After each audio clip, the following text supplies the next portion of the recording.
For 3 days, their golden retriever hadn't stopped pressing his nose to their son's ear. They thought it was strange. They almost called the doctor. Nobody told Garrison he was supposed to be a medical alert dog. He was 4 years old, 72 pounds of amber fur, and easy temperament. The kind of dog that families describe as part of the furniture. He slept on the rug by the back door. He waited at his bowl with the patience of someone who understood schedules. He had never once in 4 years done anything that required explanation, until Elliot turned 19 months old and got what looked like a cold. Elliot Marchetti was the kind of toddler who communicated primarily through pointing and decisive sound effects. He wore red shirts because his grandmother bought them in bulk. He had his father's jaw and his mother's eyes, and the particular stubbornness that comes from being a firstborn who has figured out that adults can be negotiated with. The cold arrived on a Monday. Runny nose, mild temperature, nothing his mother Diane hadn't managed a dozen times before. She was a kindergarten teacher. She had seen every variety of childhood illness, and she knew what a mild cold looked like. This looked like a mild cold. By Wednesday morning, Garrison stopped behaving like himself. Elliot was sitting on the living room carpet building a tower that kept falling and starting over, the way toddlers do, with the complete lack of frustration of someone who has not yet learned that frustration is an option. Garrison crossed the room, lowered himself to the floor beside a boy, and pressed his nose directly against Elliot's left ear. He held it there, not licking, not nuzzling, pressing. A slow, deliberate contact that lasted 4 or 5 seconds before he pulled back, looked at the ear, and pressed his nose to it again. Elliot ignored him and knocked over the tower. Diane watched from the kitchen doorway. She had never seen Garrison do this before. She called him. He lifted his head, looked at her, and turned back to Elliot's ear. Pressed again. Held, her husband, Rafe, came home that evening and found Garrison in the same position. Nose to the boy's left ear. The dog had apparently spent most of the afternoon there. He's fixating, Rafe said. I know, Diane said. They moved Garrison to the back bedroom that night.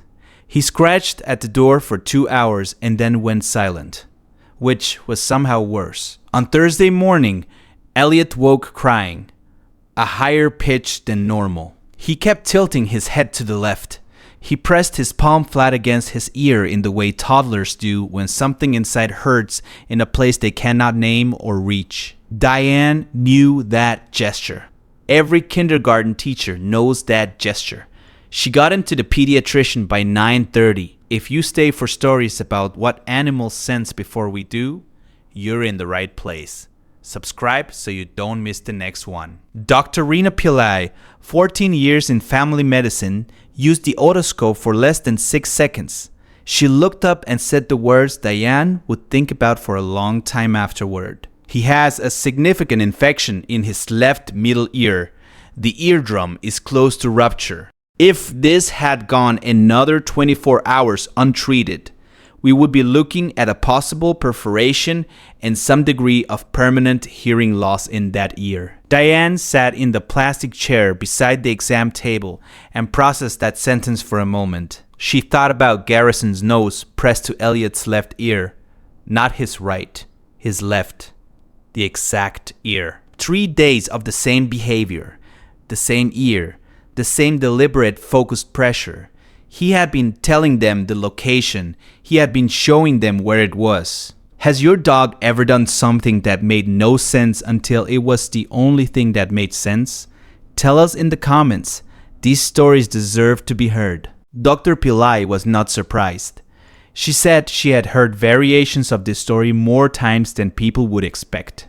Dogs detect the specific bacterial and inflammatory compounds produced during an ear infection through their olfactory system. The scent profile of a middle ear infection is distinct. It is localized. A dog pressing its nose to one specific ear and refusing to stop is doing something that has a biological explanation. The left ear, Rafe said when Diane called him from the parking lot. The left ear, she said. They drove home, Elliot drowsy in his car seat, with the first dose of antibiotics already working. When they walked through the front door, Diane opened the back bedroom. Garrison came out, walked directly to Elliot's car seat carrier on the floor, lowered his nose to the boy's left ear, inhaled once, slowly. Then he walked to his water bowl and drank for a long time as if he had been waiting to do that for 3 days. Every guardian deserves to be recognized, even the ones who never asked for anything in return. If these stories matter to you, subscribe so you never miss the next one. He lay on the rug that night, in the usual spot by the back door. But sometime before morning he moved. Ray found him in the morning pressed against the wall outside Elliot's room, lying flat, head on his paws, door at his back, not inside. Not on the bed, just close enough to hear whatever needed to be heard next. The next story involves a family's Bernese mountain dog who wouldn't let their baby near the kitchen vent, and what the gas company found inside the wall.